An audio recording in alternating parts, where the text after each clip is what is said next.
आश्वासनात गाफील व्हायचं, त्यांनी सांगायचं कोटीचे कोटी रुपये आले.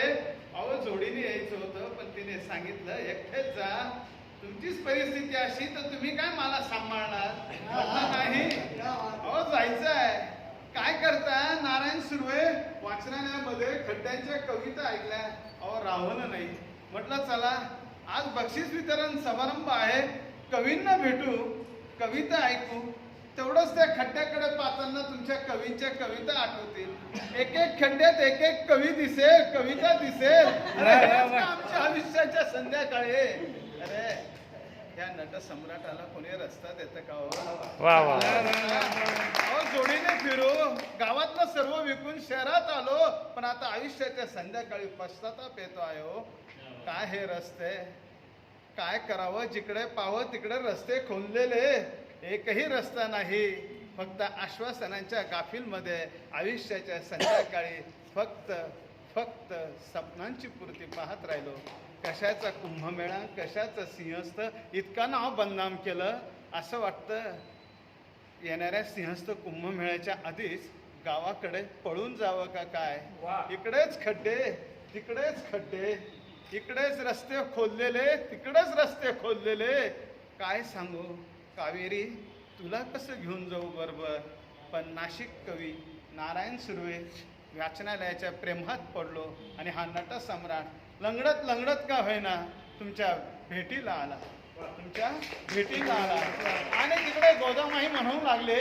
आणि गोदामाईंनी सांगितलं, काय नारायणराव, कसं नारायण सुर्वे कवितेने लिहितं केलं, प्रभावीच्या विरुद्ध बोलायला लावलं आणि सगळ्या कवींनी प्रशासनाला जाग केलं.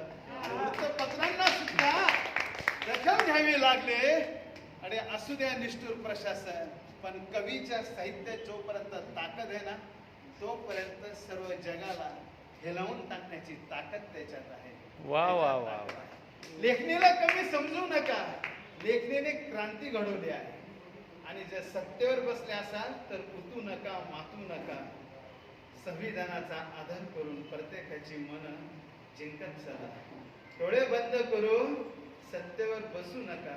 तिथे लेखणीत एवढी ताकद आहे. अनेकांचा माज या लेखणीने उतरवलेला आहे. कमी समजू नका, लेखक कवींना कमी समजू नका. आज खड्ड्यांच्या कवितांनी सगळ्यांना जाग केलं आहे. थोडस का होईना मनमपट्टी करायला निष्ठुर प्रशासन जाग झालं. हा तुमच्या कवितेचा विजय आहे. अनेकांचे लेख घेऊन ते जागे झाले नाही, पण नारायण सुर्वेंच्या कवी संमेलनाच्या व्यासपीठावरती कवींनी जो काही खड्ड्याची कविता गाजवली ना, काय सांगू तुम्हाला. अनेकांचे डोळे पाणावले आणि त्यांना विचार करावा लागला. इतकी तुमच्या लेखी ताकद आहे. आणि तिकडे गोदामाई म्हणून लागले, नारायणराव, आज जर तुम्ही राहिले असता तर नक्कीच असं लिहिलं असतं. काय लिहिलं असतं? तेवढं मोबाईल वरती कळवता का? तेवढं मोबाईल वरती कळवता का?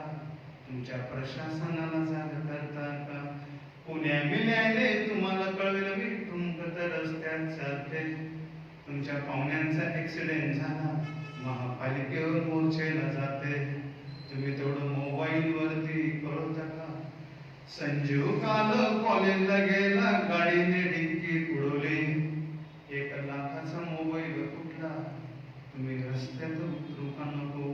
तेवढं तुम्ही मोबाईल वरती कळवा. तेवढं तुम्ही मोबाईल वरती कळवा.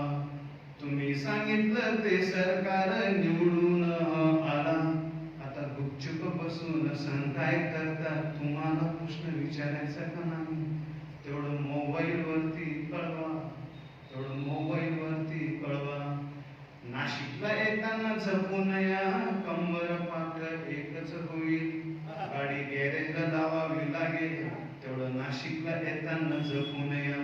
मी निघाले आता नारायण सुर्वे कवी, खड्डे संमेलनात चालले कविता ऐकायला. तेवढं मोबाईल वरती कळवा. तेवढं मोबाईल वरती कळवा. आणि तुमचा पण हिसका दाखवा.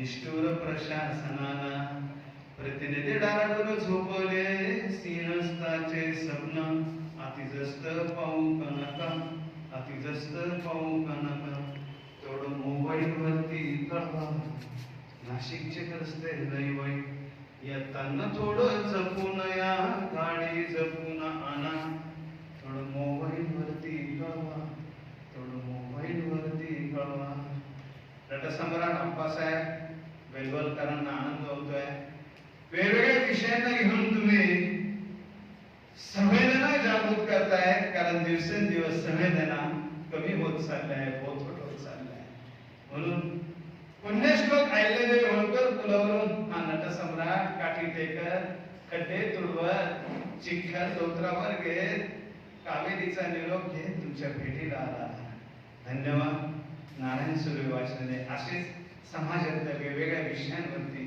वाचा फोडण्यासाठी एक समृद्ध सदृढ असं व्यासपीठ जय गोदावरी जय त्र्यंबकदास आज स्वर्गीय दरबारातून नारायणराव यांनाही पाहून आनंद होत असेल जय हिंद जय महाराष्ट्र जय संविधान जोरदार टाळ्या